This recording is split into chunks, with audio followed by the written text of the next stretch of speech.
Today's topic is 2025 income requirements for marriage-based immigration. This is Fred Wahl, the VisaCoach. Usually, about a year after first submitting your application for a fiancé or spouse visa, or as part of the initial application when applying for adjustment of status to obtain permanent residency, you must provide clear evidence of your income and convincingly demonstrate that your future family and household will not need welfare or any other public benefits. This is critical to understand, before you are at this stage, what the financial requirements are and how to avoid surprises and potential denial. And in case your income does not meet the eligibility requirements that we talk about here, please watch towards the end of this video as I will show how you can solve that problem. I am Fred Wahl, the VisaCoach, and I personally work with you, preparing for you the forms and documents needed to bring your loved ones home to the USA.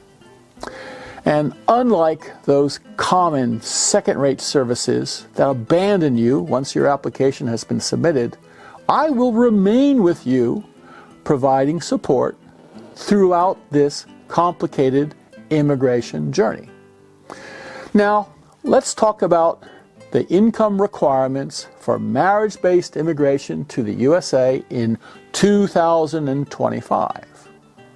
So in order to successfully petition for your spouse or fiancé to come to the USA, or obtain a green card after marriage in the USA, you, the US sponsor, must demonstrate to US Immigration that you have enough income coming in to support your new spouse and whole household.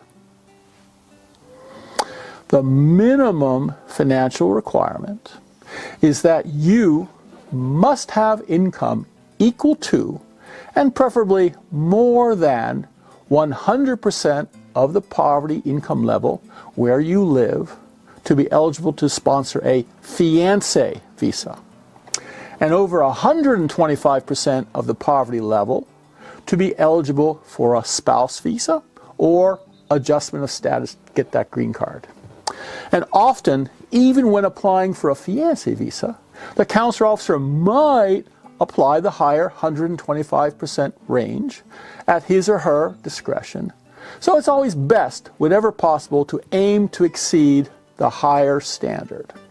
Now, each year, the Department of Health and Human Services publishes their poverty guidelines.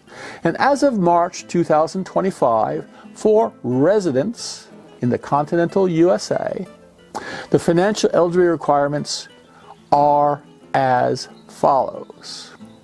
The required annual income for a fiancé visa are $21,150 if there are 2 persons in your family or household, $26,650 if there are 3 persons in your family or household, $32,150 if there are 4 persons, and for each additional person add $5,500.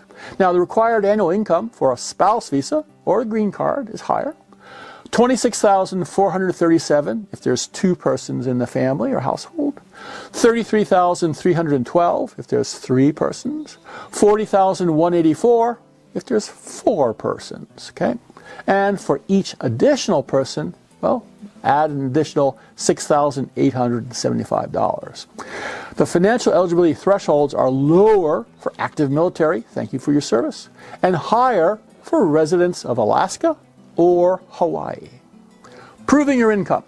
Well, normally you provide your most recent federal tax return, plus 3 to 6 pay stubs showing year-to-date earnings, plus a letter from your employer confirming your job and what your expected annual pay is.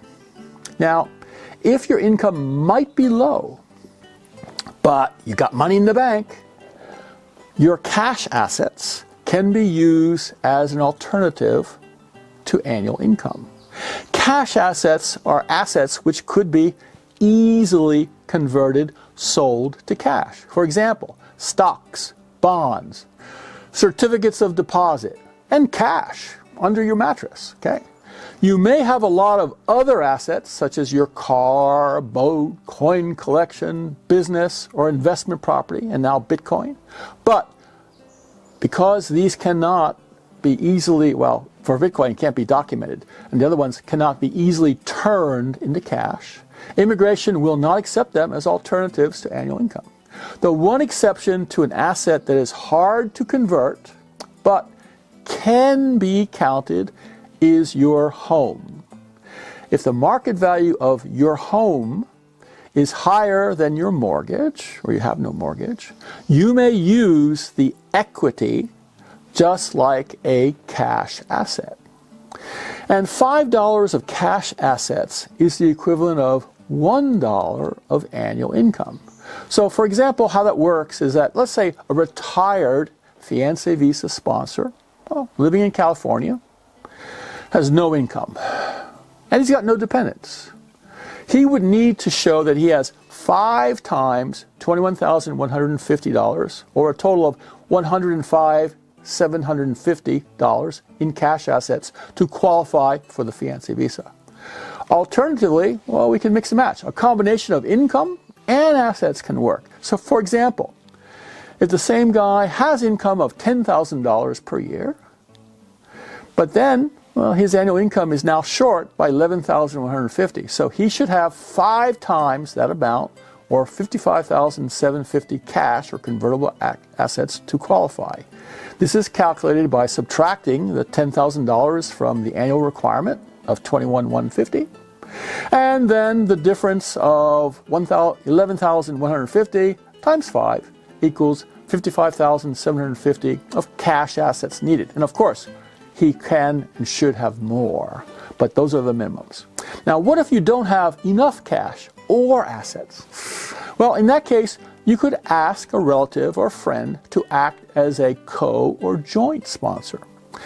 Just like buying a car, your joint sponsor could co-sign your loan. When a joint sponsor is used, the size of the household increases because the combined household for the financial calculations include the household size of the original sponsor combined with the household size of the co-sponsor. For example, a college student is petitioning for his fiancée, and he asks his father to joint sponsor. Okay? Both the college student and the father would each complete an affidavit of support. The student's household is just 2 persons, himself and his fiancée. The father's household would be father, mother, and the brother and the sister, the 2 siblings, still living at home. Thus, the combined household would be 6 persons.